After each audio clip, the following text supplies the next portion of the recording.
चलो बच्चों, let's read this question. So this question says when an object undergoes acceleration. जब कोई object undergoes acceleration, acceleration होता है किसी ऑब्जेक्ट में. तो देखिए, ए ऑप्शन पे लिखा है स्पीड ऑलवेज इंक्रीज, बी पे लिखा है वेलोसिटी ऑलवेज इंक्रीज, सी पे लिखा है it will always falls towards the earth, D पे लिखा है a force always act on it. Alright. तो चलिए बच्चों, इस क्वेश्चन को स्टार्ट करते हैं. तो इस क्वेश्चन का की कॉन्सेप्ट आप देखिए, क्या लिख सकते हैं, फोर्सेस लिख सकते हैं. क्या लिख सकते हैं? फोर्सेस, और उसका इफेक्ट हमें बताना है बेसिकली. ठीक है, तो फोर्स लिख लेते हैं. चलिए, इस क्वेश्चन का की कॉन्सेप्ट. ठीक है, तो बच्चों देखिए, when an object undergoes acceleration, जब आपका ऑब्जेक्ट क्या करता है, एक्सेलरेशन, एक्सेलरेट हो रहा है. ठीक है, अंडरगोज एक्सेलरेशन मतलब एक्सेलरेट वाला मोशन है. ठीक है, तो फोर्स देखिए, from the Newton second law हम कैसे डिफाइन करते हैं. फोर्स होता है आपका मास times acceleration. This is the definition of force. ठीक है, अगर कोई ऑब्जेक्ट क्या कर रहा है, आपका एक्सेलरेट कर रहा है, तो उसका मतलब उस पर क्या लग रहा है, आपका फोर्स एक्ट हो रहा है. ठीक है, अगर कोई ऑब्जेक्ट आपका एक्सेलरेट नहीं कर रहा है या फिर आपकी कांस्टेंट वेलोसिटी से मूव कर रहा है, तब हम बोलेंगे यहाँ पर फोर्स कितना आपका नॉन जीरो के इक्वल है. ठीक है, क्या आपका कांस्टेंट वेलोसिटी से मूव कर रहा है, तो उस सिचुएशन में तो फोर्स जीरो होगा, और नहीं कर रहा है तो आपका फोर्स क्या होगा, नॉन जीरो के इक्वल होगा. ठीक है, तो फोर्स अगर आपका देखिए बोल रखा है कि एन ऑब्जेक्ट अंडरगोज एक्सेलरेशन, इसका मतलब देखिए क्वेश्चन के स्टेटमेंट को मैथमेटिकली ऐसे लिखेंगे कि acceleration is not equal to zero. Acceleration बच्चों अगर नॉट इक्वल टू जीरो है, तो फोर्स भी क्या होगा आपका, not equal to zero. Force not equal to zero, तो इसका मतलब ऑब्जेक्ट क्या करेगा, एक्सेलरेट करेगा, इसकी वेलोसिटी और स्पीड में क्या आएगा, चेंज आएगा. ठीक है, ये हम यहाँ पर से ऐसे बता सकते हैं. ओके, अब देखिए बच्चों, यहाँ से हम इम्प्लाइज करते हैं स्टेटमेंट को.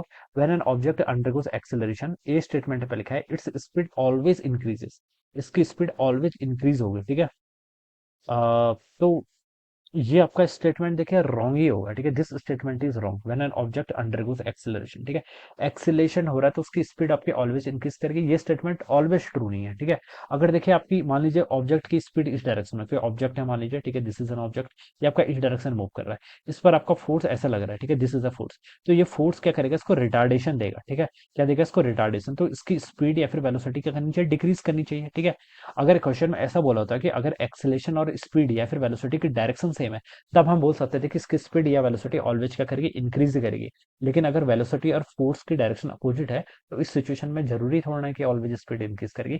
तो ये स्टेटमेंट आपका इन जनरल ट्रू नहीं है. ठीक है, ऑलवेज ट्रू नहीं है, किसी कंडीशन में ही ट्रू है. ठीक है, बी स्टेटमेंट में लिखा है कि इट्स वेलोसिटी ऑलवेज इंक्रीजेस. ठीक है, अगर आपका अंडरगोज एक्सेलेशन, देखिए क्वेश्चन में अंडरगोज एक्सेलेशन का मतलब होता है कि एक्सेलेशन नॉन जीरो है. अब एक्सेलेशन आपका पॉजिटिव भी हो सकता है, नेगेटिव भी हो सकता है, दोनों सिचुएशन आ सकती है. ठीक है, तो इन जनरल ये रिजल्ट आपका ट्रू नहीं है.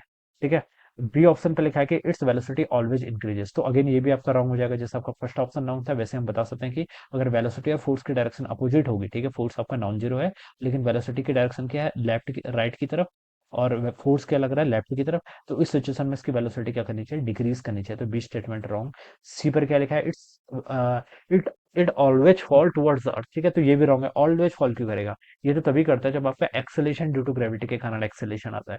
यानी कि अगर आपकी अर्थ है, किसी भी बॉडी, कोई भी बॉडी है, ठीक है, यहाँ पर ये तो हम बता सकते हैं कि अर्थ की तरफ क्या होगी, एक्सेलरेट होगी. ठीक है, लेकिन अगर आपका फोर्स ऐसे लग रहा है, मान लीजिए कि सरफेस पर, अर्थ की सरफेस पर ऑब्जेक्ट रखा है, और फोर्स आपका ऐसे टेंजेंशियल लग रहा है, तो ये तब इस पर जो एक्सेलेशन आएगा वो टुवर्ड सेंटर नहीं आएगा. ठीक है, क्या आएगा, टुवर्ड सेंटर नहीं आएगा.